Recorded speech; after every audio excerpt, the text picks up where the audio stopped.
G'day, legend. Welcome to the Spearo podcast. It's interviews with spearfishing frothers from all over the planet. Today, it's probably one of the biggest stars in spearfishing. He has a mad YouTube channel. He's all about going diving everywhere. He lives in the UK. It was from Australia. Actually, funnily enough, right in the home of the Spearo podcast, Brisbane. I've known Daniel for a number of years now, and I'm proud to call him my friend these days. His YouTube channel, he's all about inspiring you to sustainably harvest your own seafood. He also wants to teach people how to spearfish more effectively with everything from hunting techniques, gear tips and tricks, as well as cooking. His channel is not all about the highs because he says it's unrealistic. And so he shows you his failures. He has a bit of a laugh, and he's a rad dude. So go check that out, Daniel Mann on YouTube.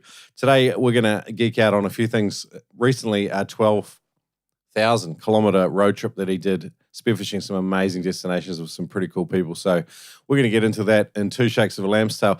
Hey, Panama spearfishing adventure. Maybe you're interested. How are you going to know? Well, you could jump on a live Zoom call. It is 8 p.m. Brisbane time on Wednesday the 13th. If you go to noobspearo.com/Panama, you can register and come on the live Zoom call. Pretty much Robert is a local spearfishing guide there. He's going to show us what Panama has as a destination. He's got a really cool presentation. And if you're worried about getting too frothing high and possibly committing to a trip that you can't afford, don't get on this call. But if you are intrigued by the destination of Panama, and you probably should be, jump on. Go to noobspearo.com/Panama. Spear Ready program. I've got a bunch of frothers in there. We are getting ready. I'm getting ready to go to the Nationals. We're about 1 week in. So the beta testing group is actually shut. The doors are shut now. But stay tuned for that, guys, because it's going to, when this first group have gone through, we're going to have a lot of feedback. We're going to have improved the program, and it's going to go live again. And that will be a 50-day program just to get you spear ready to make the most of a trip of a lifetime. It's going well so far. Also, in other news, I got sent a pretty challenging email the other day. Joel says, "Hey Shrek, how's it going, mate? Thought I'd just bring some awareness to some more stuff happening off the back of Gus the Groper. The Animal Justice Party in New South Wales is trying to bring in licensing for Spearos. They've raised a petition. There's a few other things that have happened around this ugly business. And guys, this is not a time to be apathetic. Join your local spearfishing club. You should be in the USFA or AUF if you are in Australia. If you are in another country, join your governing body. Make sure you're in a spearfishing club. But hey, that's enough for me. Let's get into it. Today's interview with Daniel Mann. Here we go. Danny says, "Adreno, you guys are ahead of the game. Price is very competitive. Customer service is fantastic. Speed of delivery from your warehouse is the best I've ever experienced. And everything I have purchased was in stock. Great experience. Highly recommend these guys for anything to do with what happens and what you need to get under the water." That review from Danny, check him out at adreno.com.au. These guys do a fantastic job outfitting noob Spearos from all over, particularly Australia. But check them out at adreno.com.au. You can save $20 on every purchase over $200. Not only can you use it online, but you can also use it in-store. They've got 2 stores in Brisbane. They've got Gold Coast, Sydney, Melbourne, Perth. Check them out. They are doing good things. adreno.com.au. Are you US-based, looking for freediving, spearfishing gear? Neptonics is the best. Their online website, so easy to use. If you've got any questions, Jerry and the team answer questions via phone, email. Anyway, they've got an easy contact form on the site. These guys are absolute legends, and if they sell it, they believe in it, they back it, they use it themselves. It's tough gear that works. Visit neptonics.com. Use the code NOOB10 to save 10% on any order at neptonics.com. That's right. Use the code NOOB10, N-O-O-B 10 on your next order. Save 10% at neptonics.com. In a world of cancel culture, we need to be bold and stand up. Ignore the self-censorship, have a laugh, and poke the bear, or in this case, a shark, with Fuck the Taxman. Listeners get a free hat of their choice when they spend over $100 at noobspearo.com/taxman when they use the code at noobspearo with designs that capture the frustration of having your fish taxed. You'll love the FTTM long sleeve UV blocking fishing jerseys, t-shirts, hats and more. Visit noobspearo.com/taxman. Use the code noobspearo to score a free hat of your choice when you spend $100 or more. Again, go to noobspearo.com/taxman. Hello, guys. Welcome to Dive Everywhere with Daniel Mann. How are you guys in Australia?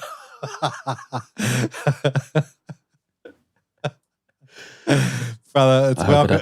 Great to have you. We're going with it. That's my introduction. Thank you very much. You've caught me at a very early time of the morning where I probably don't have the sharpest wit to respond with a. That's perfect. I like punching down. Like if someone's exhausted or feeling particularly bad or down on themselves, that is where I glory. So thank you. It's a strategy as old as time, that one, but it's good. It's good. Is this the fourth time I've had you on the podcast? It's got to be, at least. I think it could be the fourth. Yeah, I'm not sure. Something like that. Yeah. There's some crackers in the past, guys. I don't know if you know who we're talking to here. It's Daniel Mann. He's got an epic YouTube channel. It's up on obviously YouTube. It's called the theme of it is Dive Everywhere. He literally dives everywhere. He's an absolute frother of a man. Grew up in southeast Queensland where I currently reside. And funny enough, I immigrated here and then he immigrated away. I don't know if it was the smell. Definitely could have been the beard. So look, I've shaved, Daniel. You can come back at any time you want. Thank you very much. I actually grew a massive beard like that in, I think, 2015 before I moved to the UK. Not quite as epic as yours, but certainly long enough to get, a full grip on it. Didn't agree with me with diving, so I don't know how you've been doing it for so long. It's just not for me. I'm looking forward to that part of it, actually, not having the kind of the extra stuff flowing around me. But I always just think I look a bit like a big bit of seaweed down there. So, yeah, that could be it. If your profile is small enough and you're facing a fish and you're not flapping around and your fins aren't in up position and your gun's not out and you don't have someone else around you, that could be the case for sure. I like that. We could get into some body language with this. If people do want to listen to earlier interviews with Dan, we did a really cracker one that continues to be really popular. It was just walking through GoPro settings. And Dan's an absolute veteran on that. So I'm going to link some of our former stuff up in today's show notes. It'll be at noobspearo.com/Dan4. I'm also going to chat with Dan about some of his recent videos and adventures. He's recently done a 12,600 kilometer drive across Europe to Asia, visiting and diving some phenomenal countries. And today I thought we could get across some of that adventure, Dan. Would that be all right? Absolutely, yeah. Cool. So what sparked this thing? Did you time all your vacation time with Hannah, your lovely wife, or what was the story? Yeah, there? it was our 10-year wedding anniversary last year, and that was in September, and I stuck my hand up to be the manager for the British team for the World Spearfishing Championships. So I was there just to coordinate, to make sure the team, did as best they could, had the support they needed, because when I dived a freshwater European Championship the year before, and I was actually a competitor and the manager, and I found it extremely distracting to my performance, and I didn't want to have the same thing for some other people going into a world championship in Spain. So I said to Hannah, I'm going to do this. I really want to do this. I feel like I just want to. It's not that I'm not trying to say, I'm such a nice person for doing it, but it's not the most glamorous sort of task really, because you don't get to dive, and you're just there to support people. But it was just something I felt I really wanted to give to the community over here, and something I enjoy doing. And yeah, it worked out really well. So I said, Hannah, I'm going to do this. And the year before we took sort of 4 months off work and did a whole travel around Europe and Australia and New Zealand. But this year I said, it would be cool to drive to these places, just to see more of it, because I think we spent 4,000 euros on rental cars the year before. Yeah. So I was like, hey, why don't we buy a car? So I got the most reliable car that I could find, a Toyota, an Auris. Also the most gutless car I've ever owned in my life, the 1.6 litre engines. Hybrid? It's not the hybrid. It's a 2014, so it's only got the 1.6 VVTi, that sort of Corolla engine that goes in everything. Anyway, so let's drive. So we just worked as much as we could. I fortunately had a really busy work year, and we're both freelancers, so we just left our flat for 2 months. We decided about 2 or 3 months because it was too difficult to find someone to rent it for. You're not allowed to sublet, all that sort of crap. But anyway, we got in a car 1st of September, drove down through France a couple of days, ticked off some nice places, Palace of Versailles, Biarritz, and then got to Spain for the World Championship. Had that. Biarritz? Biarritz. Look, French is probably my 3rd language that I could maybe say 1 or 2 words in. That's about it. I haven't done a lot of travel. I've just been there. So it's like I'm excited when I hear places that you went there? Yeah. I walked the Camino de Santiago. So started in Saint-Jean-Pied-de-Port and walked across the friggin' Pyrenees and then across northern Spain. It was rad. Yeah, that's a big trail. One of the reserve divers for the Worlds, I think he basically arrived after he'd finished a section of that trail 2 days before. But luckily he wasn't competing. But he was pretty knackered. So it's a pretty intense sort of bit. World Championship in Spain. That was super cool. Which very part intense of Spain? Sort of week. Which part of Laredo. Spain? So it's near. I think it's Cantabria, which is like Santander, sort of the northern. The flat northern part of in the Bay of Biscay, so Atlantic, big swells, and lots of specialised fishing, I guess, styles from the locals that are a lot of stuff in the white water, very, very shallow. But the double-edged sword is the white water when it's pumping. Like the swell was terrifying. I went out the first day scouting with Kevin Daly after I got there on one of his scouting days, and he was battling a chest infection, so he was in not fine health, but the waves, and he's like, this is probably one of the flatter days we've had. And I was like, okay, this is pretty intense. Like, it just didn't look that flat. There was no wind, which was great, but it was just the swell and the sound beating down on these, I think they're upwards of 50, 60 meter cliffs. Wow. Looking in white water that's just super churned up, and then you'd try some deeper spots, and then you'd get past about 15 meters. It'd be cleaner, sort of 5 meters viz, but it'd be absolutely freezing like ice. And so he would drop me in on some spots. He's like, I've got this one mark. I think it's around, 20. And so you land off the side, it's 25, and you're just freezing, come to the surface, and you can just feel the warm water around you. It was, it was very peculiar diving. Wow. But what's the prevailing current along there? What's the direction? And I don't know if there's a prevailing current. I don't really know enough about the area, but I think it's very heavily affected by swell and also changing water temperatures. That I guess different water temperatures rise and fall at different amounts of time. So maybe that causes current. I'm sure tide does affect it as well, but it's not like the EAC on the east coast of Australia where you go, it's always going to pump this way, or where we are in the UK that it's this time of the tide it's going to take you to France, and this time of tide it's going to take you back home, sort of thing. I'm not quite sure about it there, but very interesting diving, and some incredible catches. Some people were diving on wrecks in there's one Danish guy, Oliver Sivert, super nice young guy, really humble. His dad's a legendary Danish Spearo as well, and he was scouting some wrecks in 53 meters for pollock or something like that. He's like, it's really difficult though because it's about 8 degrees, so it's hard to. So it's on the surface when it's roasting outside, just sweat dripping off you in a 9mm suit, and then diving early 50s to look for pollock on wrecks in the Bay of Biscay. I was like, it's just another level. That sounds cool. like it. Takeaways from being a manager. Did you enjoy it? Will you do it again? How do you do it well?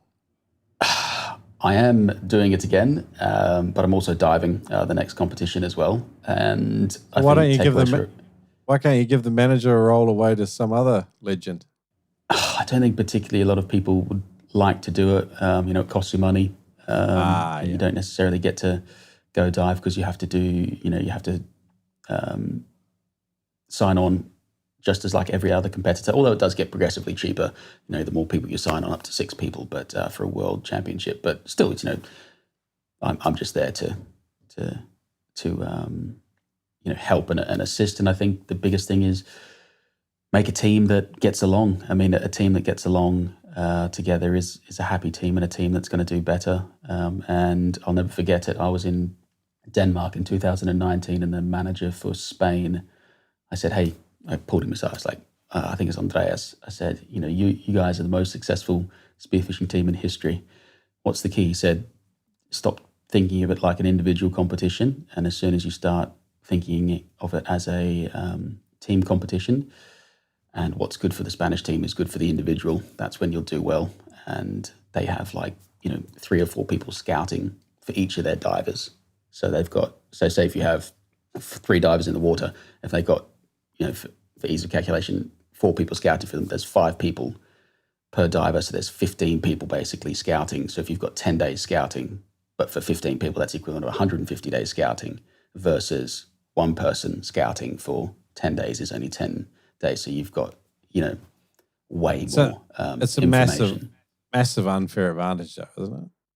I don't think it's unfair. You can do it. It's just they have that mentality. A lot of people would go to a competition and say, oh, I want to do this myself. I don't need any help and this sort of stuff. And when they, I guess, realize that as a team, you're stronger because, the manager can go, well, this diver is better in these conditions. So this spot we've found that everybody's found, we'll send this person there, not necessarily the person that's found the spot, you know what I mean? So they go, hey, this is all the information we can get. How do we get the best result for everyone out of this? Which is a really hard thing to do. So that's my takeaway. Okay. It sounds a little bit like East Germany though. Like it sounds like, you've got all these athletes that have an advantage going into the competition. It becomes, because you have 4, one crude heuristic I've heard from some local legend. He was telling me comps. I think it might have been Dave Schofield. He was telling me it's a third local knowledge, a third skill, and then a third luck for a comp. Totally, yeah. If you get all that scouting in and you have all that specialist localized knowledge, you've definitely upped your chances for sure. I mean, you're still going to have to do all the rest. Yeah, big time. But I think what the Spanish do better than anyone else is they're not afraid to have the best person for the job. For instance, 2014 world champion in Peru, Xavi Blanco, he won the world championship. He didn't get a starting position in the 2016 world championship in Greece. Wow. It's the current world champion gets not snobbed out of the team, but they're like, well, you're not the best person for these particular conditions, so we'll put someone else in there that's a deeper diver. And so, they're just not afraid to go make decisions on these are the best people for the job. Italians are very similar. It's also, yeah. I hear, you've said, it's a team sport and you've laid out some of that rationale. I've heard a fair amount of criticism for the CMAS comp because it's still really a solo comp, isn't it? Definitely is solo as far as what your diving conditions are like. But I guess, if you're at the top of your game in your country, I don't know. You and I, we've had private conversations about solo diving, and you both, my position on it, and I know your position on it. That it happens, and as I was diving with, he was the world champion at the time, Giacomo Damola in Greece, and he said that a lot of the time that you are diving with someone, you're diving alone anyway. So don't use that as your ultimate safety net. The responsibility is on you, and that's going to be a super unpopular opinion. But he dives by himself 50 meters regularly, and he's here he's still here, sort of thing. So you obviously can't negate some of those individuals that are able to manage themselves. And I've dived with some of these. I'm not diving those depths by any stretch of the imagination, but listening to their sort of techniques of staying safe for this particular style of diving a bit deeper is they're not diving more than 2 days in a row because of fatigue. Even for scouting, for that sort of stuff, recreationally they won't dive more than 2 days in a row without having a day off. Lots of stuff they'll go, cool, I've got 20 dives for the day, that's it.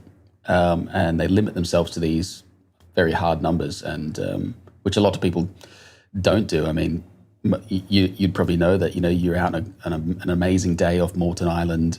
It's fishy, it's clean. You don't stop until you're either the sun's down or you physically can't go anymore, and that's not necessarily the safest thing to be doing either.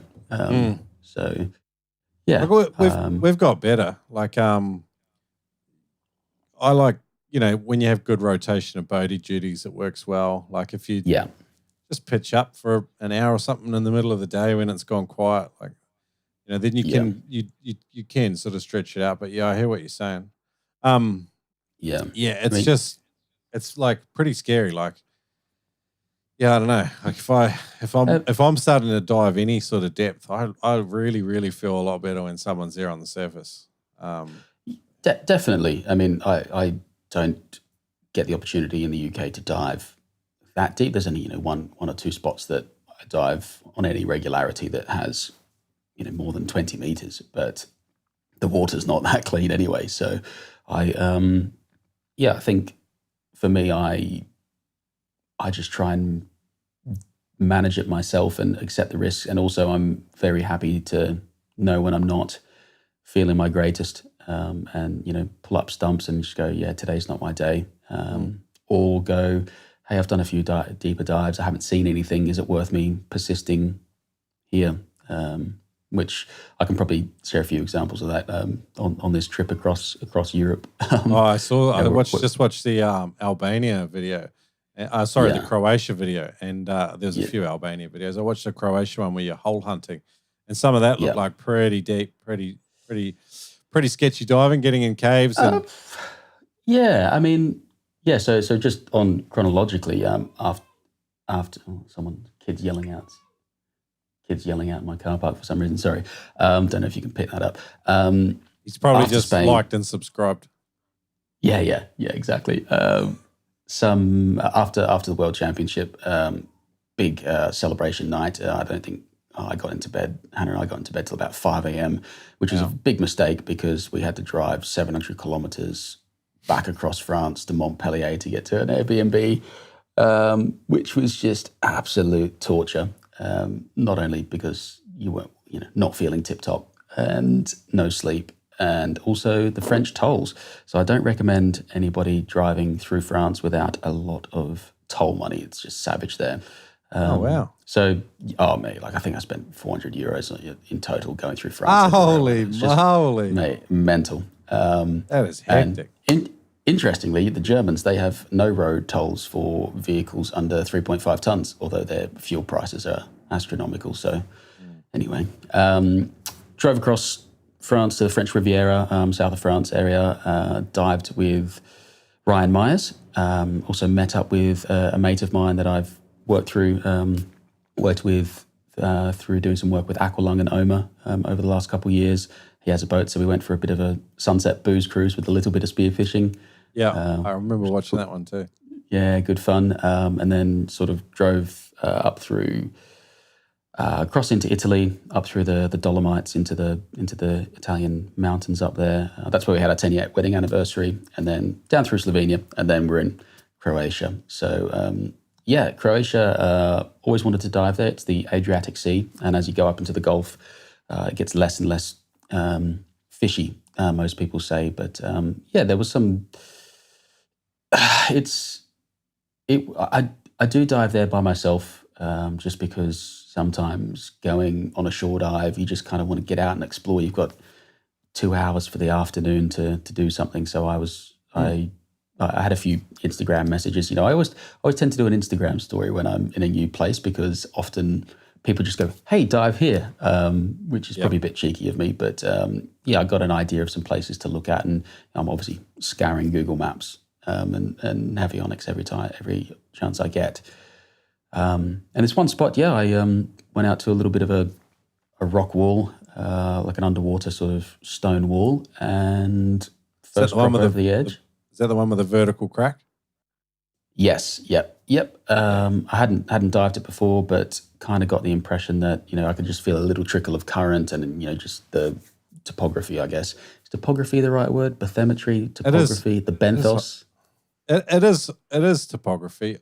You can't call it hydrography, can you? I don't know. I'm not. I don't know either. Let's just go with topography. Yeah. I love etymology, but that's probably not my best. Well, like we're Australian. I mean, I'm Kiwi and now you're British, but surely we can still make up our own words. The formation underwater. I could see on the charts that it was more than likely stone or rock rather than sand, just because you can tell sometimes sand gets to a point. I really forgot what this engineering term is, but my brother told me. But basically, you can only pile sand so high before it collapses on itself. Yep. So underwater, you know that a gradient that's very steep is more than likely going to be rock, not sand. So I saw this like this. Is that what we're talking about? Not or so much just relief looking at shading. the contours. Contour bars, yeah. So if they're closer together, obviously you go, that's, a steep drop off, but you don't often find a steep drop off that is sand because the sand flattens out. So this, I saw this rock formation on a nice steep wall. I'm like, wow, this looks nice, probably about 20 meters. And for those who haven't dived in the Adriatic, it's often really, really clean water. So if you've got less than 20 meters visibility, you're sort of wondering what's going on. And so I'd had a few warm-up dives, which I like to do before hitting the actual spot that I really want to hit. I'll make sure to do a few breath holds and a few scouting dives, get the bubbles out of the wetsuit, get a bit relaxed. And I just came down and I glanced over to my right because I sort of just kept dropping off into the abyss. And I thought maybe an amberjack or something. There was lots of bait around. It's good season for leer fish as well. And then I looked to my left and I just saw this dusky grouper just sneak into this hole. I thought, okay. I've got my 60 centimeter gun on my float with a torch. I could go back and get it. But from my experience with dusky groupers is, you can see a fish go into a hole like the size of your mouth and you will never see it again. You're like, yeah, it's definitely going to be here. And they just disappear. They're there somewhere. They didn't vanish into thin air. I had my larger 115 roller, which is not an ideal gun for hole hunting, and there was a bit of a trickle of light coming through the surface and I could see the silhouette and I thought, well, this is what I'm here for. So I just went for it straight into it, which was cool. Managed to get it out without too many problems, so really stoked on that. It was about 3 kilos, just over 3 kilos, which doesn't sound like a lot for a fish, but for a dusky grouper. Cracker dusky grouper. Beautiful fish. Yeah. You bent your shaft too, I saw. Yeah, from hitting the rock behind that it was in. So, that was about, 18, 19 meters. And I think the following dives I did down to about maybe 24, 25 to have a look at some things. But then I was like, well, I've got a fish. I've had a look down here. I haven't had too much luck. I'm not going to keep pushing myself. So, maybe it is irresponsible to, say, I'm diving solo to 25 meters in a different country, but I don't know what's more irresponsible, to say that you don't do it, to lie about it, to lie about it, or just to say, yeah, I do it.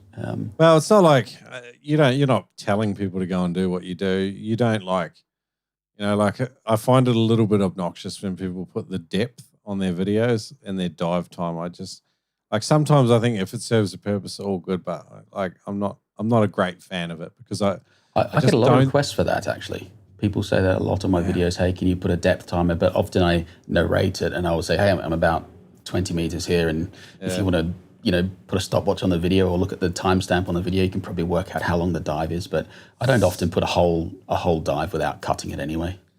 I just think of like a 18-year-old me looking at it, type A personality going, oh yeah, I can do what Daniel Mann can do. Big time, yeah. That'd be what will put me off it. Just because, I don't have a problem with it if you've been doing it and you know it and you understand all the risks. But a lot of the stuff that you're doing is come after decades of wisdom and time, and a young guy's not going to. They might develop that freediving ability relatively quickly, but they don't have the wisdom to make the good decisions. Oh no, I've made horrible decisions. I mean, I'm 30. I'm 35 now, and I think about the decisions I made. Not even just spearfishing, just in life 5 years ago, 10 years ago. I think, geez, I mean, I'm lucky that I'm here. I guess not that I think I'm 24. Dive recklessly. I'm 24 now. Without the beard, I'm 24. Yeah, I like to say I'm in my early 30s at 35 now. But Yeah, Hey, it was a phenomenal area. I really like the look of Croatia. Because those areas do seem so sparse with fish populations, have they got a pretty slick program like where they're reintroducing, like numbers of those fish and trying to restock the area? Or is there efforts with that, or do you know anything about it? So one cool thing about Croatia is they do actually have a fishing license, which is good, which stops, I guess, there's that extra barrier to entry for people. But I think the thing about Croatia is the further north you go into the Adriatic. I mean, forgive me for all the Croats out there. I think the country is probably 1,000 kilometers long. So I couldn't drive it in a day very easily. So you think about the difference in fish species and stuff you get in 1,000 kilometers on the east coast of Australia from Brisbane to Sydney. You don't go to Sydney and go, there's a problem here because we're not getting consistent mangrove jack. So we've overfished them or something. You just go, well, it's just the location of it's just the geographical limits of certain fish. So in that northern Adriatic Gulf, they don't get as many dusky groupers up there. I mean, I was on the beach at an ice cream stand, and there was a fish poster in his ice cream stand, and I pointed to the Kernia. I said, "Oh, I shot a Kernia." He's like, "No, you didn't." I was like, "Yeah, I've got a photo on my phone." He's like, "That wasn't here." I was like, "Yeah, it was just like over here." He's like, "No, they don't exist here." I was like, "Well, I shot it." And I talked to some other Croats, and they were like, "Yeah, it's not very common up that part." But further south they get lots of them. But they have closed seasons there in Croatia for corbs, which is like a little tiny mulloway looking thing. They get to about Is that a corvina? Corvina, yeah. Well, corvina is like a term that gets thrown around through a few different languages. I mean, it means something different in Spanish as it does to Italian. But generally, if you say corvina and you're in the Mediterranean, people know that you're talking about a brown meager is the English name for it. But it looks like a little mulloway. Really cool looking fish. Very beautiful. So yeah, Croatia, it's got some closed seasons, which is quite cool. Probably more regulation than a lot of other Mediterranean countries. So yeah, I mean, further south they do get lots of fish, but also I'm shore diving versus boat diving. You're extremely limited. Croatia's got loads of islands and little spots that you could get to if you had a boat, but I'm shore diving, so I'm sure if I went out in a boat, I would see much more fish. Hey guys, exciting news here. If you're particularly in Solomon Islands, there is a brand new spearfishing shop opening. It's called Solomon Pro Fishing and Dive Shop. Dan says, good to chat with you on the phone yesterday. I am opening the shop in Munda, Solomon Islands next month. We're currently set up to take people out to do reef spearing at the moment, and we're about to open up blue water stuff as well. Come into the store. It's in Munda, Solomon Islands. It is called Solomon Pro. If you just want to jump on Facebook and follow them, you can stay up to date with that. But that's a cool new thing happening in our spearing world. Also, the Cost Blue Water Harbour just around the corner, 16th to 17th of March. It's probably one of the biggest events on the Australian spearfishing calendar. People come from all around the world to participate in this very cool comp, particularly for people that aren't even interested in comps. Check that out. Just Google 2024 Australian Blue Water Freediving Classic. Since 2001, Ocean Guardian's independently proven and tested products have been allowing ocean goers all over the world to enjoy the ocean without concerns. With products for diving, spearfishing, surfing, snorkeling, boating and fishing, they've got you covered for all your ocean activities. Check out the Freedom 7 or the Scuba 7 and save 10%. Use the code Spearo at checkout. If you want to go there and check out their devices, go to noobspearo.com/OG. Again, pump in the code Spearo at checkout to save 10% on a Freedom 7 or a Scuba 7 and get yourself some peace of mind. Check it out. noobspearo.com/OG. Sometimes with weather and commitments, it's a long time between drinks in your spearfishing journey.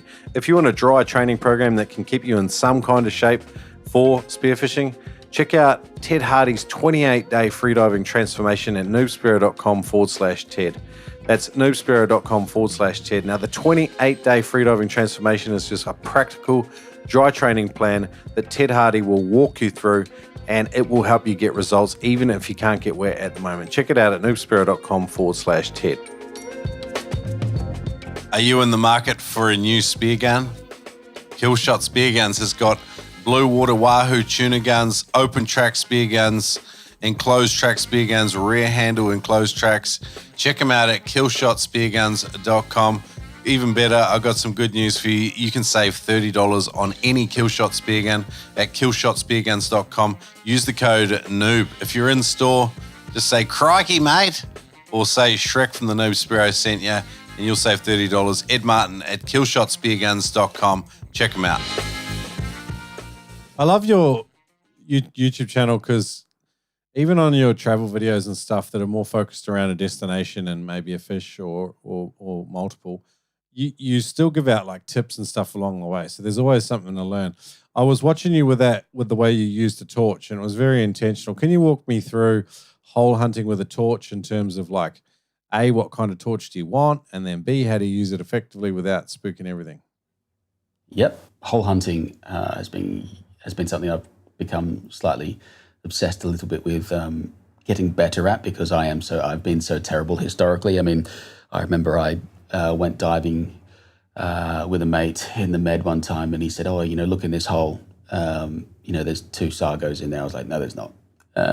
And he said, "No, have a look." And so I think I did 6 dives on this one crack at like 15 meters. I was like, "Mate, I'm staring at rocks. There is nothing here." Anyway, next dive he goes down and shoots 2 sargos in one shot. I was like, that is just not possible. Like I looked in that hole 6 times. And that sort of sparked an interest in something in me to think that, a lot of the Mediterranean is a lot of hole hunting, is very effective with a torch, and being able to do that. But not only, I think it starts a bit further back, going the right type of hole to look in. And what I sometimes see underwater and you see underwater, we look at a big cave and go, "Oh, that's a wicked big cave." Probably not great for fish. If it's a wicked big cave that's really open and exposed, not great for fish. I mean, I've shot a few fishing holes now, and they're very small, very tight holes, very often very flat, that you're looking for fish. But it just sparked in me from this guy that you have to look in the right type of holes and also be looking in the right spot in the holes. I think biggest thing, obviously a torch. I don't like it too bright because they do scare fish. I've got an Oma torch, which is the iLight 2, which I really love because I'm sure if you've ever used a torch, the biggest complaint is, you get in the boat, battery's flat, or you forget batteries or something like that. 1, USB rechargeable, brilliant, love that. And 2, the switch on it is retractable, so if you let go, it turns off. So you can turn it on and off. I've had some torches that have 3 brightness settings, so to turn it back off again, you have to click through 3 times, which is horrible. So you want to use the minimum amount of light that you need. So you just want to flash on, have a look, and then, if you can see the fish without the lamp, it's even better because they get a little less towy. But 2 rules of hole hunting that I've been taught from my Mediterranean mentor. 1, make sure the gun is pointed in the same direction as the torch. Yep. I've looked at some old videos of mine from Italy from like 2015, and I'm got my gun pointing where my fins are and looking forward with the torch behind me, looking in holes, which is completely useless because if you spot something, you don't have very long to react to shoot it. So having your gun pointed in the same direction as your torch the whole time is really important to up your chances of actually shooting something. Is it worth just mounting the torch on the gun then? It makes the gun heavy. Also, yep. If you get I've had it where you've got fish stuck and then your gun's back on the bottom, and then you want to, look around the other side of the thing. So if you've got your torch mounted to the gun, I don't know, I just adds a bit of complication to me because I like having it just on my wrist on a lanyard that I can drop at any stage. And having an appropriate size gun, I guess, I've been using a 60 a little bit. Probably not great for really big grouper, but I've shot a few, things. I think a 90 is a really good size for the Mediterranean, or 75, which seems really small compared to Australian standards, in Southeast Queensland. If someone comes out in a boat, but if it's just a conventional single band 1 meter gun and you take someone to Moreton Island, you'll be like, "Yeah, what are you doing? What are you doing?" You know what I mean? I mean a 1 meter roller for sure. Yeah. Totally. But if you're using just a single band gun like I'm using most of the time, like a 90 or a 75 or something, you kind of think that's not very big. And the other biggest thing is make sure the fish is smaller than the hole that you're shooting it in. I mean, that sounds so obvious, but that has caused me 20 dives of pain. Wow. When I've shot, I mean, it was 8 meters of water. I shot a dusky grouper, a smaller one, probably about maybe 3 or 4 kilos in a hole that I couldn't actually physically get it out. Man, you'd be spewing. I mean, I was in there with a screw extension fish gaff that has a point on the end and a gaff on it, trying to, dispatch it in the head with the spike to try and remove my spear, then to lip gaff it to pull it around a corner. And it's just, and it was only 8 meters. And I thought, people are doing this sort of crap at, 30 or 40 meters. It was wild. Crazy. So yeah, make sure that the fish is, you're actually able to get it out. So, preferably if you're shooting groupers, you want it straight in the face to pull it straight out, because that's the easiest way they come out of holes. I had one issue last year in Italy. I was at a place called Isola del Giglio. It's an island off Tuscany, and I saw this dusky grouper go under this, got a flash of it and the backside of it, and I shot with my 90 at about 20 meters or something like that. And normally what you want to do is, if you shoot something in a hole with the torch, keep the pressure on it so it doesn't go deeper in the labyrinth. But anyway, I got down there, and this guy I was diving with, Dario, he says, "I can't even see your monofilament. Oh, I can only see your reel line." I was like, oh God, that is a long way into a hole. But it actually swam under this rock and sort of out the other side. And I don't know, I think you guys shared it on your Instagram, but there's a clip of me getting a gaff into the lower jaw of a dusky grouper and reefing it out. The problem with me reefing it out was I was bending my spear around a corner of rock about 90 degrees. So I completely shagged my spear. But yeah, just, be aware of what's around when you're shooting in holes. And if you can't get it out, just leave it alone and maybe, look for another entrance. Cool. That's interesting. I hadn't really thought. I mean, you would be aware, like, our hole hunting in Australia is kind of opportunistic. It's not normally like, I mean, sometimes you do go to a spot and you're going to be doing it, but it's probably more. It's not like a regular strategy. No, it's not a regular technique. I mean, in New South Wales, you can't use a torch while spearfishing, and Queensland, you can't use a torch in a marine park while spearfishing. So, I mean, for Southeast Queensland, basically, Moreton Bay Marine Park is going to cover you all the way down to South Straddie, all the way to, I think it's somewhere like Caloundra almost, I think. So even if it's you're allowed to spear there, you can't spearfish with a lamp, I don't think. And then basically you've got Sandy Caloundra.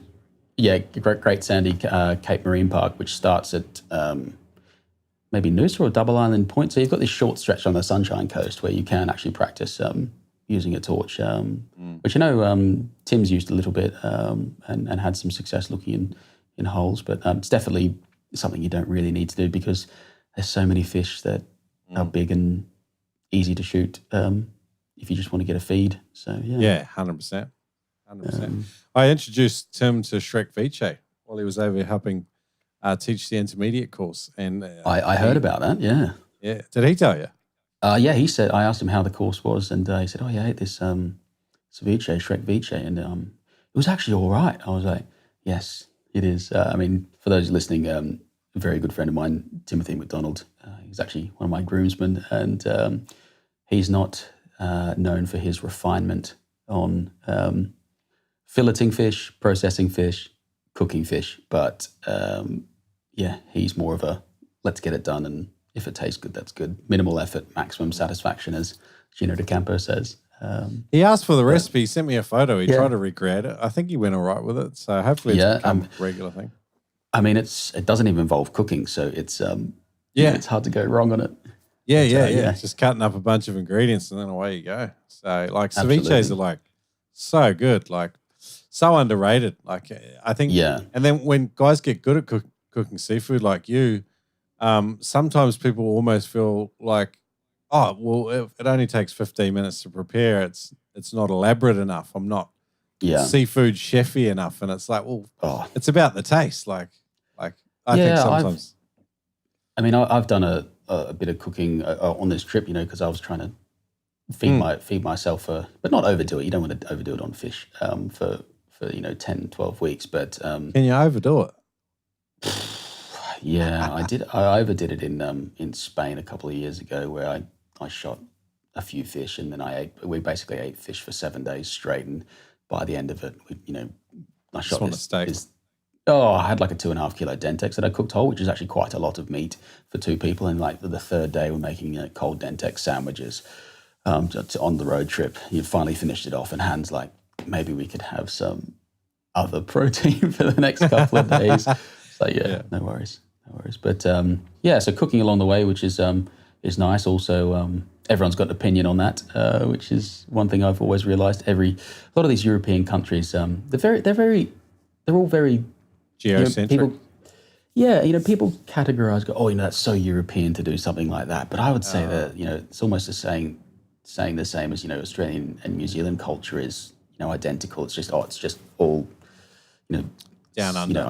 I get down under colonial sort of culture. But I find it very different. I mean, the Croats, very interesting, friendly, but also quite standoffish initially, I've found.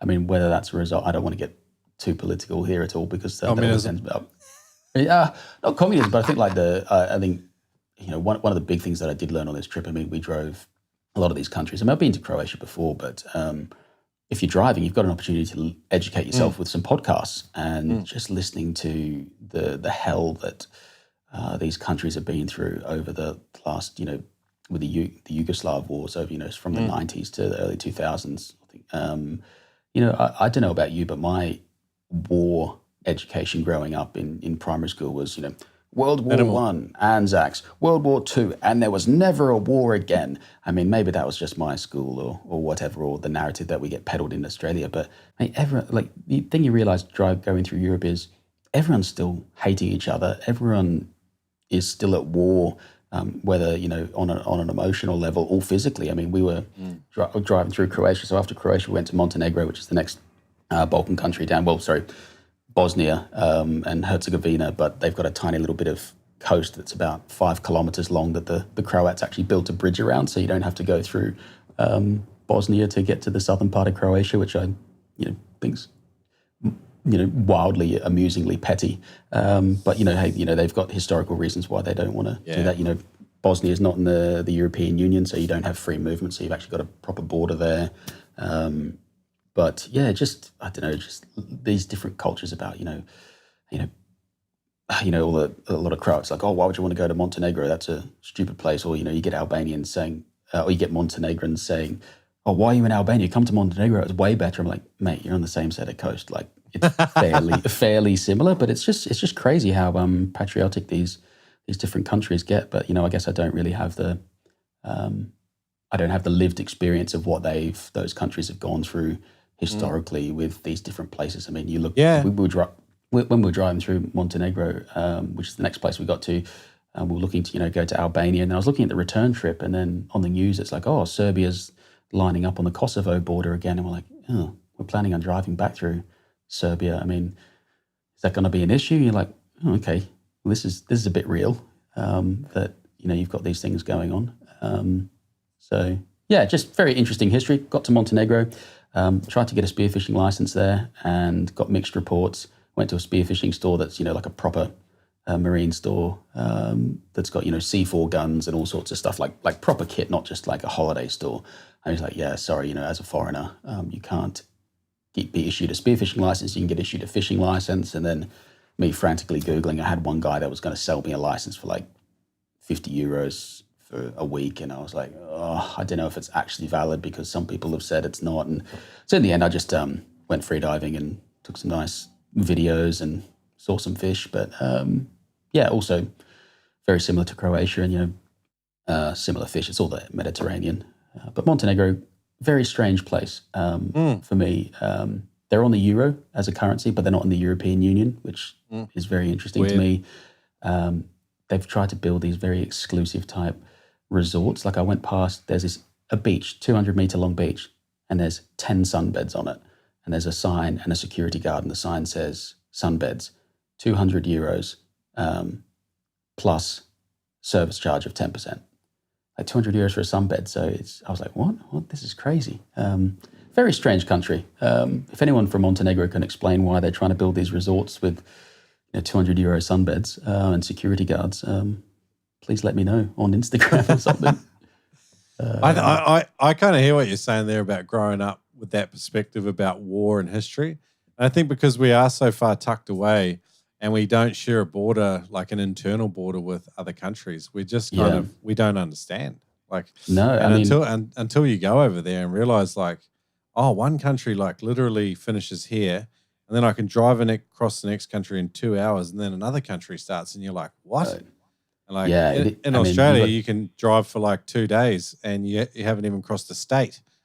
So like, you got different languages as well. I mean, obviously, in I guess the former Yugoslav region, there's a bit of commonality in their language, but the Montenegrin language is completely different to the Croatian language, and then you've got the Albanian language as well. So I was a bit crossing these borders. I'm used to going into the EU. It's very, very easy going into these European Union countries with my British passport. Not that we're in the EU anymore, but there's never any problems. But now I'm crossing a border into Montenegro, and I'm like, so I'm not in the European Union now. There's no, I don't know, it just seemed a bit odd. But at the end of the day, they're all countries. They're all people are living there. It's all good. A little bit. This is not a spearfishing story. I got kicked off a train crossing the Russian border into Latvia. Did I tell you this?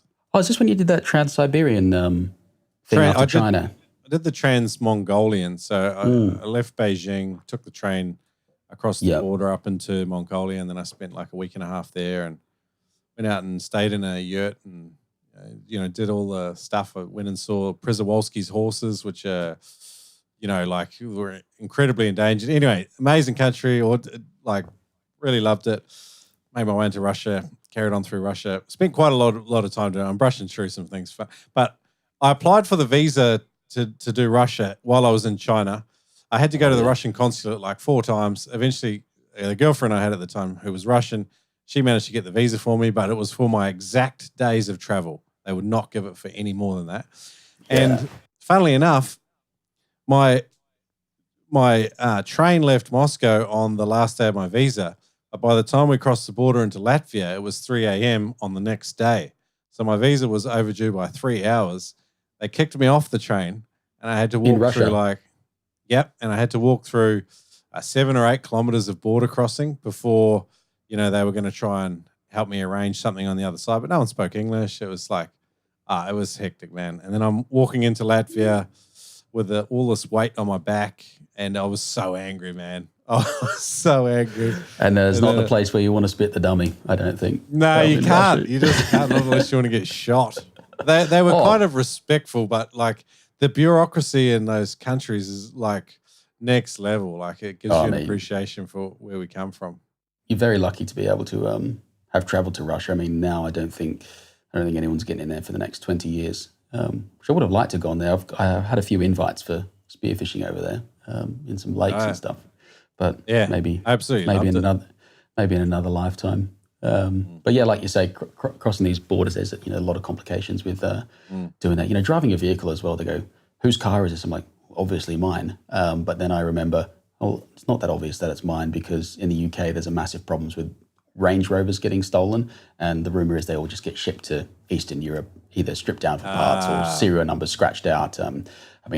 Not trying to throw shade on Montenegro, but there was a lot of Range Rovers in Montenegro, and I did not see a single Range Rover dealership there. And I drove the entire length of the country. Sounds like coincidence to me. Who knows? Who knows what happens? It's a very funny place, Europe at times. So Montenegro was cool. Then got into Albania, which I love as a country. Met up with a guy called Patrick Ryan. Yeah, Deepwater Dreamer on Instagram. I saw him the year before in Albania, and so he's there with his Albanian, I think now fiance actually. I got a shout out in one of your videos. Like you guys were eating some dish, and he's like, "Yeah, tell Noob Spearo to get that in their book." I was laughing a bit. I was like having a good chuckle.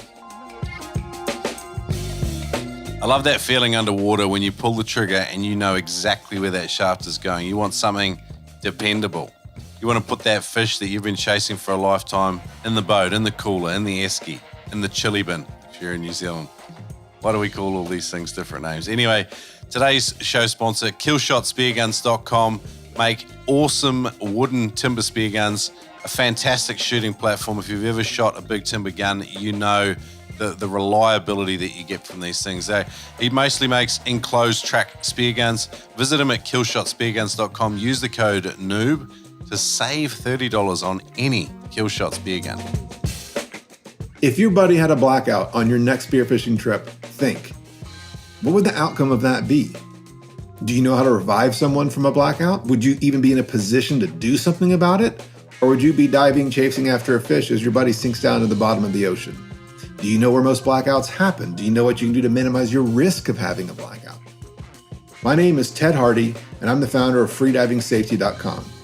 In my free online course, you will learn the truth about shallow water blackout, the myth of, I don't push myself, I know my limits, I'm in tune with my body, how to minimize your risk of having a blackout, and most importantly, how to save your buddy's life if they have one. Visit freedivingsafety.com to sign up for your free course today. Dive safe out there. It's just not even that hard. Ocean Guardian is the world's leading shark deterrent technology. And the great news is they're now partners with the Spearo podcast. You can save 10% on the Freedom 7 or Scuba 7 when you shop at Ocean Guardian. Use the code Spearo at checkout to save 10%. If you want to go there easy, super easy, go to noobspearo.com/OG, short for Ocean Guardian. Pretty original, eh? Pump in the code Spearo and you'll save 10% on your Shark Shield device. Get into it, get amongst it. Ocean Guardian are doing awesome things for Spearos. Yeah, so no, that was a good time in Albania. Albania, as far as spearfishing laws, there's not really any license. It's a bit of it's a crazy place, Albania. I really like it. The people are friendly. A lot of people have a preconception about Albania in their head from movies like Taken, where they say, oh, that's where, you go to get human trafficked. But look, I'm not denying that, shady things go on in every country. From my personal experience, I really loved it. It's very beautiful. Diving's pretty good, except the amount of ferry boats. Yeah, I saw that.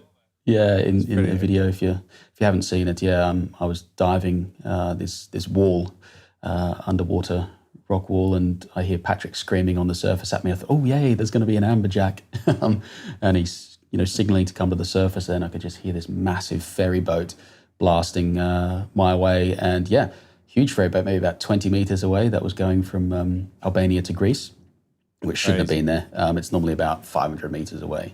Very scary to, see that sort of thing. And not very maneuverable, eh? I don't know. I don't think it's very maneuverable, no.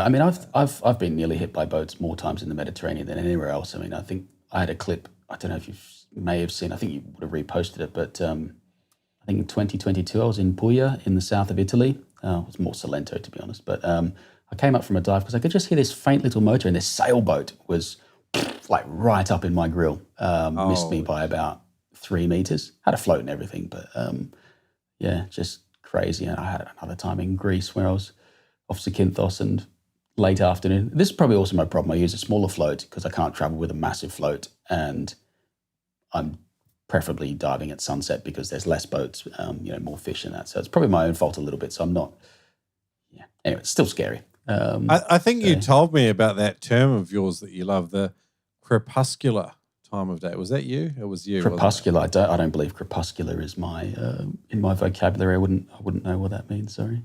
It's that twilight period, particularly dawn and dusk. Yeah. But it's like specifically used when you use to survive. When you use to sort of define animals that have so not nocturnal, etc. like that. Nah, crepuscular is like, what does it say here? Fishes that have adaptations to improve sensory performance during this period. And obviously, they've done some studies on it and stuff. I thought it was you that told me about it. But anyway. No, I love that word, crepusculus. Crepuscular. Crepuscular. I thought it was you that did it. Definitely that did.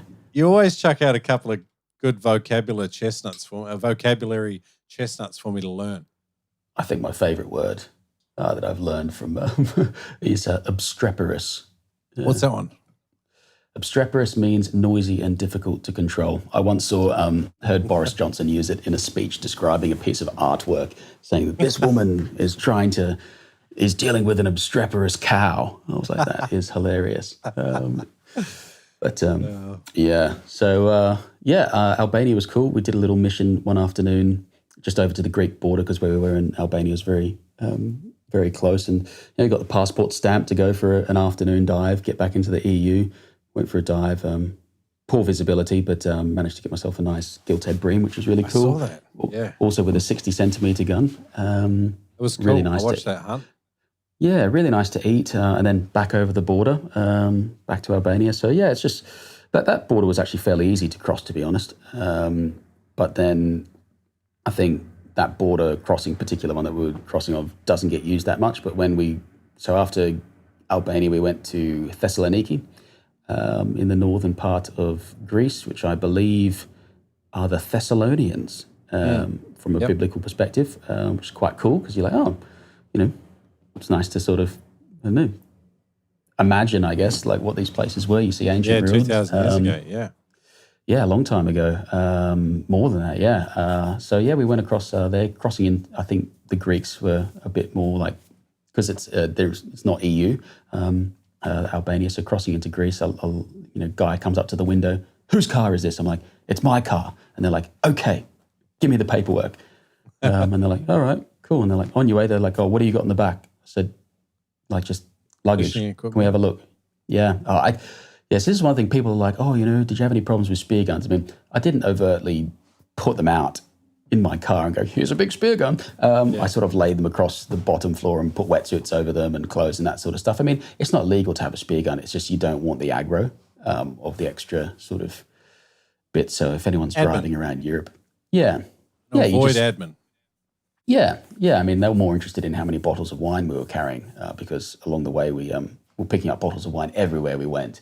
And I think like by the time I got back to the UK, I had 60 bottles of wine in the car or something close to that, which actually weighs quite a bit. The back of the Alvarez was quite low, and the fuel efficiency was definitely decreasing at the end of the trip. So we went into Thessaloniki. I didn't get to dive there too much because we were in there for a couple of days because we were trying to get across to Turkey. And we would have liked to have taken a ferry maybe from Athens across the Aegean Sea, but they just weren't running at that time of year because it was about early October, so I think seasonality, couldn't get across. Had one dive there, shot a couple octopus, but there's a lot of no spear zones there. And then also, we don't have this in Australia, but beach seasonality. Beaches are open 24/7 in Australia. They don't really close, but in Greece, October 1, shut. Like there's gates on paths because they say like someone's got a store down there that sells a couple of beers and some, ice creams. You just can't get there. So I tried to dive one day with Hannah and I wasted like 2 hours driving around one of the fingers in Halkidiki and trying to find somewhere to dive. I'm like, oh, this beach looks great. And then I'd get there and I'm like, there's a massive gate and you can't get to the beach. And then so I ended up diving, basically pulled over on the side of the road and walked through the bush to get to the water. And it wasn't a very great spot, but so that's. Do you have also? I was going to say, do you have a lot of people like hit you up in private messages asking for like where to go in certain areas and stuff because they know that you've been there? I do get a few people asking me about spots or where did you dive and this sort of stuff. And my general response is, if someone's giving me a hint at where it was, I might say, oh, I don't really remember, or around this sort of general area sort of thing. Or I guess, locals actually know the spot. Like if I showed you, I guess, photo of someone off Tweed Heads and you saw Cook Island in the background, you go, oh, maybe you're on this particular, maybe you're on Fido's, maybe you're on 5 Mile, whatever. You can work it out. I mean, so a lot of the locals that go, oh, for where I shot that grouper in Croatia, like, oh, that was this spot because that's my house in the background. I do get a lot of people, and I try to encourage people to search for themselves because a lot of the time I just look on Google Maps and I'm looking at avionics and I just have a punt and I guess. Have you been getting much shit for blowing spots up? Do people like give it to you? I've never. Well, I have had a little bit of. I had a few angry Scots a couple of years ago because I legitimately. I asked my club, my spearfishing club in London. It's the London International Club, and we've got 15, 20 different nationalities. Chances are, if you're going diving somewhere, someone's already been there. So I said, hey, I'm going to this part of Scotland. Anyone dived up there before? And someone said, oh, I used to commercially dive up there. This area used to be good for scallops. Great. So then I looked on Google Maps and, some navionics and my understanding of scallops and where they live and that sort of stuff. So I went and swam to an island and, made a video, and we found some scallops, and they were, size of your face sort of thing, 170 mil across. And Beautiful. I got so much flack from all these Scots saying, oh, that's a locals only spot, and that was seeded for people, and then I was like, well, sorry, but I get the understanding of protection of your own spots, but like, boo-hoo, I found it myself. Like, I didn't. It's like it's not like you had a big sign up on the beach that said locals only scallops. Don't fish here. I'm like, I don't know. Like, you don't own the ocean, and I guess you can be, considerate if you want to be that way of, not showing background and that sort of stuff. I mean, sometimes sometimes I do try to be considerate of backgrounds, what I'm filming, because I know they might be sensitive or someone's given me a spot. But also, I think there's only a very small percentage of people that actually recognize the spot are already diving the spot. You know what I mean? Like, yeah. So I haven't really got too much flack for it over the years. Well, you have a level of wisdom about it. Like, we... Definitely aware of it, for sure. I was just chatting recently, like, a marine biologist down here in Sydney, and he's written a paper about, the impact of population on, your local fishing grounds, And it's just like an honest fact. Like, if you have large population centres, then that area of coastline around there, if there is a heavy density of Spearos and recreational fishers, we absolutely have an impact. Yep. And if you don't have a level of awareness of that, then I'm sorry, but hey, this is your wake-up call. Yep. And along with that then comes this sense of ethics around spot burning, but then also like even just the way we, someone, like I said, probably the last thing in the world I would want is for Tim McDonald to take me out and show me some of his like real good spots, because I would never be able to go there again and just discover them for myself because Tim's taking me there. Whereas if I just accidentally discover them, they're not his spots. They're anyone's spots. But because he didn't show them to me, I don't have a duty to protect them. I mean, I do. It'll be my own duty, though, not out of obligation to someone else. Whereas I think if someone else has put you on those spots, you've kind of got to, you can't take other people there for a start. But, I mean, what are your thoughts on that? Well, I think there's certain limits to a spot in what it actually entails to say that you dive there. So say if, you put a photo up on inside the bay at the end of the day at Moreton. Yeah, I was at Moreton Island, but you and I know there's a billion different spots out there to dive. So you go, okay, cool. You might not have to be so careful. You may post the photo a couple weeks later or whatever like that if you're going to take a photo. But I would say general areas, you go, oh, I shot this off Tweed. Okay, cool. There's like 5 main reefs that you're going to dive off Tweed, each with their own nuances. And so you can go, maybe that's not so important. Whereas I'm sorry, I'm going to throw James Sacker under the bus here. I've watched some of his videos of him shooting big mulloway, and for someone watching his videos, this headland is particularly distinctive because it's got a filleting table on it. It's got a big yellow marker that sits in the sand, and I was actually discussing this with Tim. I said, I bet you and I could find that on Google Maps just from that, and I found that bizarre because he's obviously going to a headland, and that's far more concentrated than, say, Moreton Island or a reef system.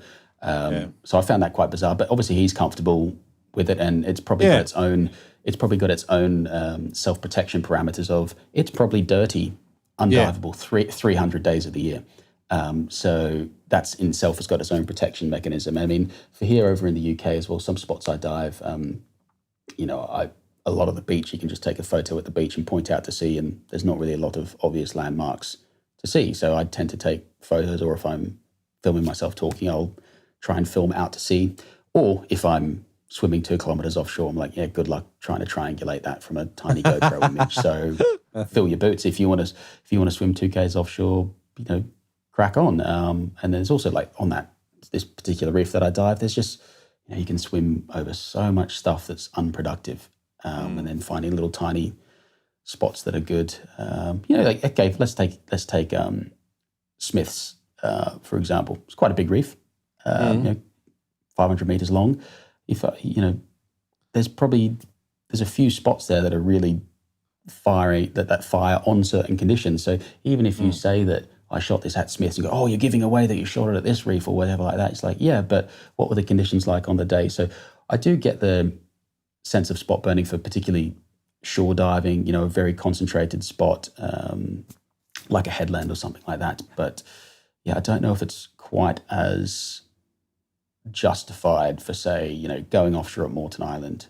It's a good conversation. Like you've at least had a level of thinking, and I'm not sure that there's a right and a wrong answer. There's just a personal code that you have with it. And I think sometimes that's the reason why we have these conversations, is so other people think about and entertain the thoughts of these same ideas and at least have those internal conversations, because you do need your own little bit of a code. And if other people understand kind of what your code is, then sometimes you get more opportunities. I'm not sure.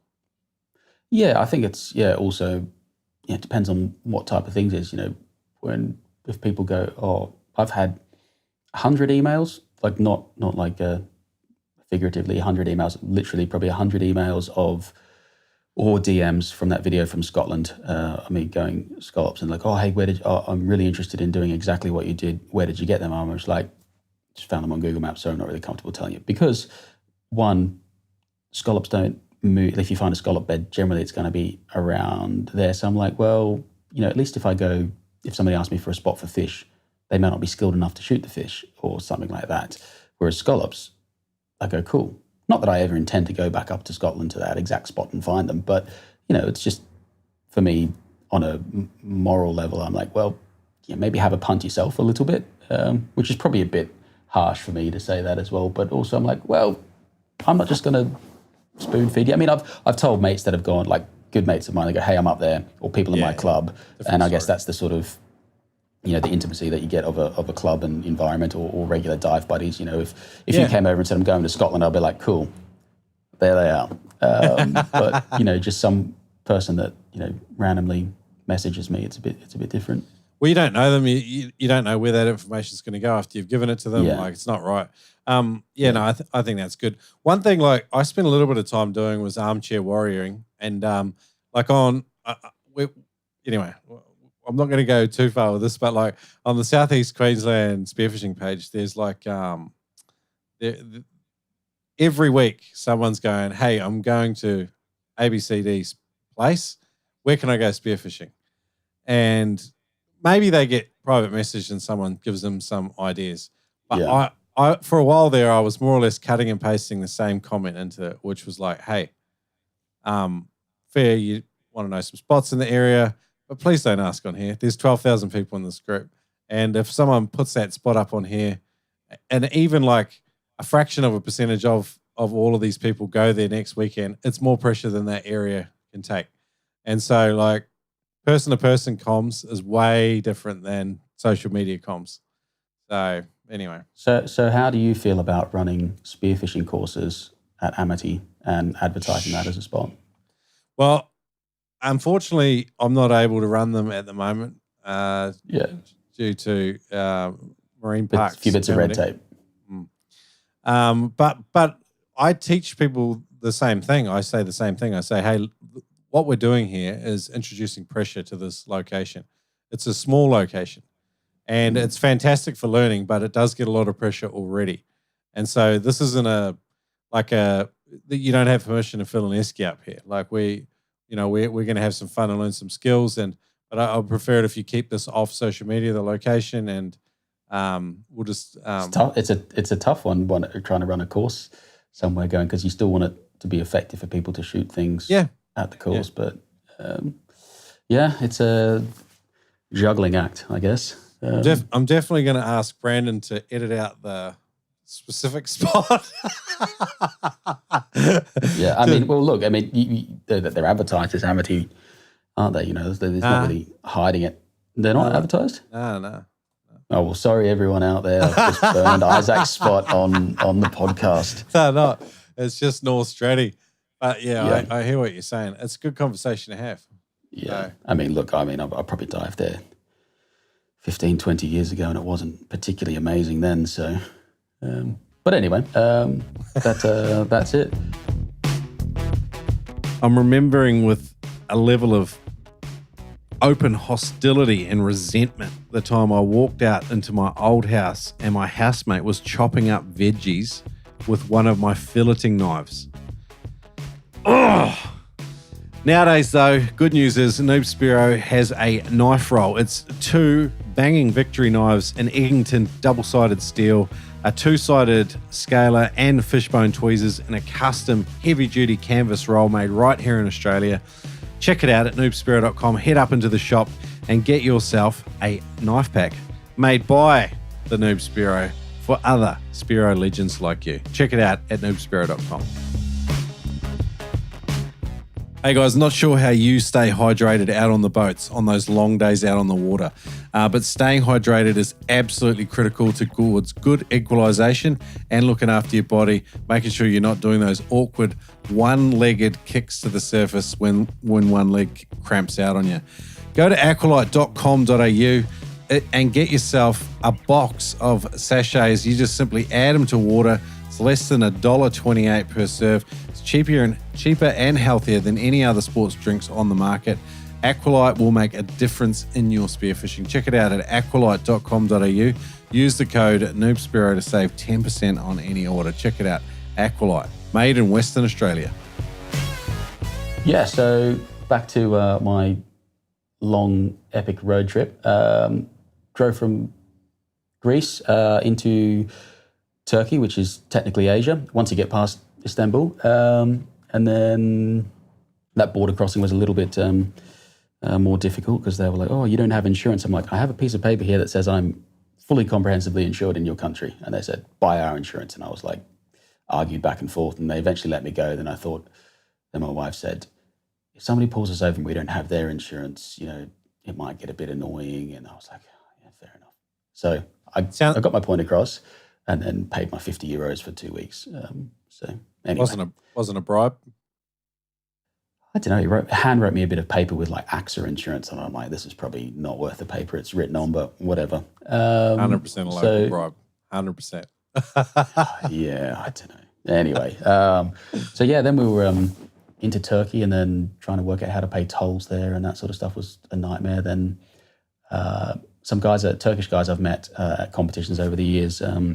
Shout out to Kore. Thank you very much for inviting me. He said, come down to Izmir and we'll go spearfishing with the Turkish national team. Sick. And so really cool. Turkey's really cool country. It's also massive. It is huge. So drove down the west coast along the Mediterranean. So that video's not out yet, is it? No, I'm editing that this week, yeah. Nice.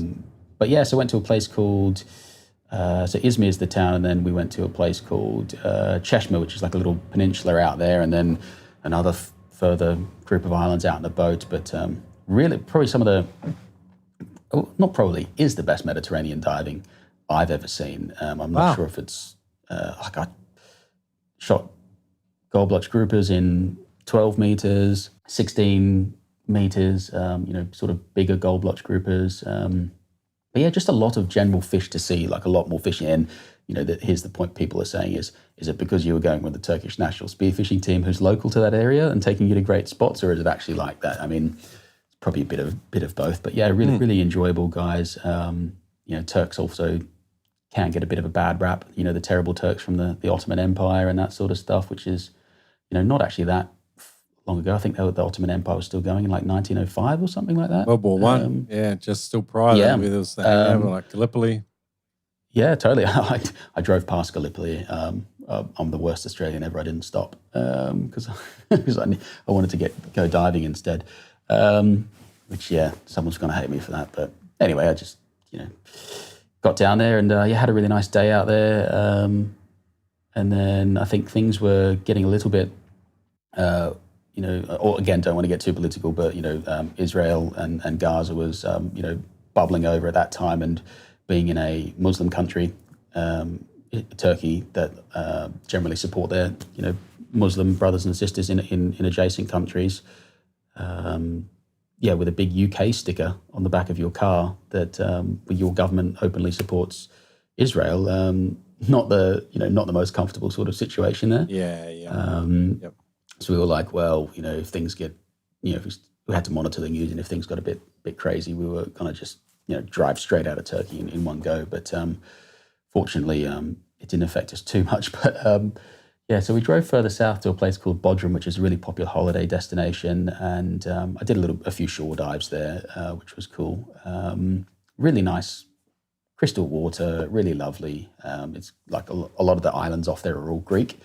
So, you imagine the Greek islands, you think of this. But we're there one morning in this villa, and I just hear this, and I'm like, that's an interesting sound. And then I hear this, 2 jets. I was like, 2 jets, hey? Like, and then like this villa is rattling and shaking. I was like, huh. So anyway, Hannah and I are like, maybe the military's doing an exercise or whatever. So, and then they didn't go away for like 10 minutes, and they were so low we could hear them, and like you could see them out the window. I'm like, I can almost see the pilot's eye. So I go up onto the terrace sort of area with the pool, and there's these, and 2 different fighter jets, like, completely different models. And I was like, oh, that definitely looks like 2 different countries going at it. And they're like racing around, doing the twirling, going like Top Gun style up to the sun. I was like, oh my goodness, like what is going on here? Like, and then I'm asking people, and none of them speak English. They're either like, they're all like Turkish guys. And I was like, is this okay? They're like just shrugging their shoulders at me. I'm like, huh. And, they're like doing like proper dogfighting sort of thing. I was like, what the frick is going on here? So I try and join the Facebook groups locally and that. Anyway, Hannah and I are just a bit like, oh mate, should we just bail out of here and just go to Bulgaria? Like, let's get out of this country. If things are gonna, because this is when like Lebanon was going, well, we're gonna start coming in from the, into the north of Israel. And I guess geographically, for people that don't know, Turkey, then you've got Syria, and then you've got Lebanon, then you've got Israel. So like not super close, but not within, you could get a military jet there pretty quick. We were right in the south of Turkey. And anyway, so we went off to the beach about 10 kilometers away in the afternoon. We saw this jet ripping through the mountains where we were staying. We're like, what is going on? So I asked the bartender. He's like, oh, no problem. I was like, right. Anyway, driving back, I see a billboard, and there's this jet on it. And it's like, oh, next Sunday. So it was an air show for the 100 years of Turkish Federation or something like that. And I was like, I feel like such a knob right now. So we went to this air show, and this, this thing called Solo Turk was ripping around, just doing, like an air show with like an F-18 or something like that. And, but also crazy, like buzzing like cruise ships in the harbor, like, proper doing a Top Gun, requesting a flyby sort of thing. So yeah, it was. We felt pretty stupid in that moment, going, "Oh well, we've kind of working ourselves up a little bit," but also, that's just that I get it. Comes with the territory. Also, one of the cool things we're talking about Thessaloniki before is we went past, stopped at Ephesus, which is where the Ephesians are from a biblical perspective, which is really cool to see, like their amphitheaters and stuff that's like 2,000-3,000 years old. So yeah, it's really cool part to see a lot of that history. And you think I don't know, when you hear about Greeks and Romans and that sort of stuff, I mean, they got around. And you look at these places, and I drove in a car, like the ultimate lazy way to get around somewhere, and you just think these people, like back in the day, traveled, like Alexander the Great, they covered some miles. I mean, they must have been like horse and carting, or walking for like years to get to some of these places. You can't just take a cheeky trip to Egypt and back, sort of thing. That's a 10-year commitment of your life, just about. It was really. I did 800k on foot, and it was like 29 days. I had plantar fasciitis, like it was just hectic, and I was like, Like it just helped you reconnect with history and having awareness Totally. of like how hard it is to cross distance. And like, Oh, nuts. we're doing like a wimp pack, like I had like less than 10 kilo on my back the whole way. And it was just hectic. Like, That sounds like a smart pack, not a wimp pack.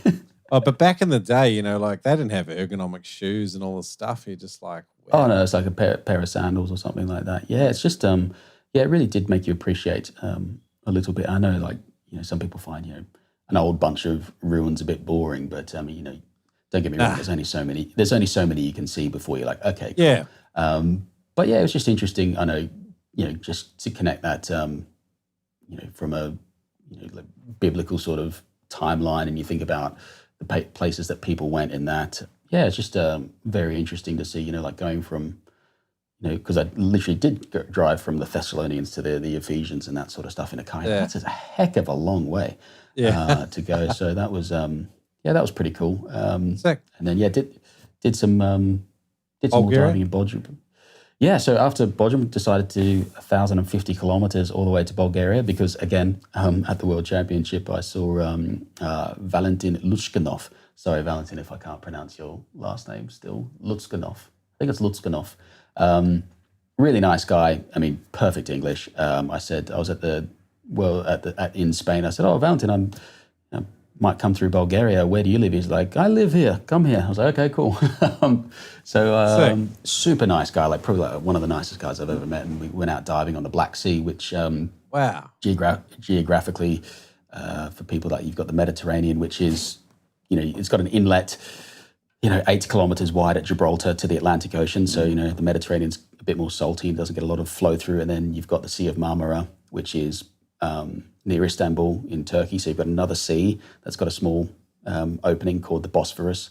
And then you go into the Black Sea, which has the Bulgaria, Romania, Ukraine, Russia as well. Well, I guess arguably Russia, is it? Yeah, there's definitely some Russia, like the Crimean Peninsula there that you've probably heard about in the news of Russia going in and taking over land and this sort of stuff.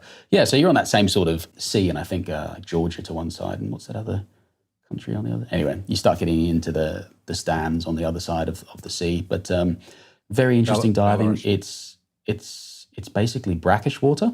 It's about 18 grams per litre salt, so sort of fresh. So you get this weird mix of fish. So they don't get groupers there, but they get sea bass. They get turbot as well, which is a big, super tasty flatfish. But also lots of these corvina, which are very prized in the Mediterranean. And there I was blown away. Like I had sort of 10, 15 meters visibility, super flat. And Valentin said, "Oh, you'll get corvina," because I'd never shot one until I went to Turkey and found one on my last dive. So I've just spoiled my last video, but from Turkey, but anyway, whatever.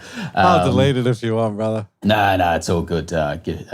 Yeah, and so I'd finally shot one of these. He's like, "Oh, you'll shoot one in Bulgaria," and I think like there's this funny thing. So Hannah was diving with us as well, filming with a big camera, and she's got so good at that. I said, "Oh, do you want to see come down on this rock that Valentin's found?" He said, "There's corvina here." So we dived down together about 15 meters, and I've got my head in this crack, looking down forward in this crack. I'm like, "Oh, there's a couple corvina in this crack here," and I turn around to Hannah and I said, "Come look at this crack." And then she she was like, "Oh no, I'm going." She went up, and then anyway, I look in this crack, and then I look up, and literally about 3 meters in front of me, there's a school of 100 of these things. I'm like, I'm such an idiot. She's obviously looked straight past me and seen this massive shoal while I've got my head stuck in a crack looking at a few of these fish in a hole. So yeah, it's cool to see. You just don't see that in the Mediterranean. So I shot a few nice ones there. I think the biggest I got was about 1.5 kilos, which is pretty good. I mean, if you shoot one over, shooting them over 500 grams, I'd shoot one in the Mediterranean, whole bait. They're amazing to eat. I was really blown away by how good they are to eat, actually. But yeah, Black Sea, really cool. They get little sargos and stuff in there, mullet. It's not particularly deep diving. It sort of caps out at around 22, 23 meters before it goes to mud. But yeah, just a really different experience diving there. So you don't need as much weight because it's almost, you don't have as much salt in the water, so you're not as buoyant. But yeah, also loads of history in Bulgaria as well. Mate, what an adventure. I'm looking forward to seeing these videos that haven't come out just yet. We are unfortunately running out of time. That's all good. Well, we've run out of time. Yeah, it does. It does. And that's the good thing about catching up with Dan. And like the podcast is a good excuse to catch up with you now. Like we're not just on a WhatsApp video. So it's all good. Mate, where can people find you? YouTube is where I post a lot of stuff. Also, Instagram. I don't post so much on Instagram anymore. I've guess fallen out of love with the platform. And I've just recently started going through my back catalog. 10, 12 years of spearfishing footage on Instagram. Just not Instagram, on Facebook. Just doing sort of raw sort of dive clips, completely unedited. Just clips back to back. Just to there's some cool things that I've seen and speared and looked at over the years, and I thought, it's an easy way to get some bits out there. So you can find me on Facebook as well. I feel like I'm going a little bit backwards. Going, you talk to anyone under maybe, damn it, I'm 35 now, but you talk to anyone under 30, they're like, who uses Facebook? But I guess some people still use it. I still use it. I can't say I like any of them, but I do it. It's just a way to stay connected with people, and definitely. It's cool to have good conversations. The Noob Spearo community on Facebook, you're always on there, buddy, and it's always good to have you. Like, I think people I like are surprised. that Noob Spearo community on Facebook. It's really cool. Like, I do it just because people. Yeah, because I think you get quite a nice variety of questions from around the world there. It's not so location specific, which I think people can disconnect with. When you see like an Australian spearfishing page or a Croatian spearfishing page, it's hard to sort of resonate with it, where I think unless you're there, it's very global. It's very global, which is nice. But the funny thing is that, as you've probably identified over your 250 podcasts now, 230 podcasts coming now, up, yours will be like 234 or something, 254. Incredible feat. Spearos have the same problems all around the world. It's like a universal thing. We're all human. We all experience very, very similar things, slightly different, but everyone's always got. I didn't get to talk to you about your competition wins. You had a couple. We're going to have to catch up again. Very briefly, I had a national competition last year that I managed to do pretty good at. So I managed to win my first national competition, but you do a couple heats over the year to win the championship. And then because I took this really long trip, I was away for the next competition that got scheduled just due to weather and stuff in the UK. So really keen to. Yeah, still really cool. I mean, especially when I've got managed to beat divers that I really look up to, and like Kevin Daly and Gary Roche. You beat both of those guys. Like, wow, that's crazy. So if I could do it again, I could prove that it's more than just luck. But it's nice. Really good physical test. Really like doing it. The other thing we didn't get to talk about was Spear Ready, which I wanted to get some new stories on, but we're going to have to save that. If people want to, they've got a trip coming up, a competition. We're developing a course, an online course that will help you to get Spear Ready in 50 days. So you want to arrive and not start cramping out after 5 hours of swimming. You want to arrive and have better than a 45-second breath hold. You want to maximize your chances and make the most of these expensive trips that we book. Like, that's the purpose of Spear Ready. Dan is contributing, and if you're interested, go to noobspearo.com/Spear Ready. But everything we chatted about in today's episode, up noobspearo.com/Dan4. He's an absolute legend. Go and follow Daniel Mann on YouTube. Like, subscribe, smash that button. No, I'm just joking. All that good stuff. All that good stuff. Thanks for having me. Really looking forward to that Spear Ready stuff, because there has been a lot of times where I've not been Spear Ready. So even if you make a mistake, you can learn something from it for next time. Hey, legends. Hope you enjoyed today's chat with Dan Mann. As always, great to chat and catch up with him, because he lives over the other side of the world now, but he's an absolute frother. He's been doing spearfishing for most of his life, and it comes out in everything he says and does. I really like his YouTube channel and his style. He's great at the technical side of it, but he's also a really down-to-earth bloke as well. He's pretty passionate, that's for sure. Hey, I had a review come through for the podcast as well. I didn't quite get to it in the intro. I just want to read this out. It says, best Spearo podcast in my opinion.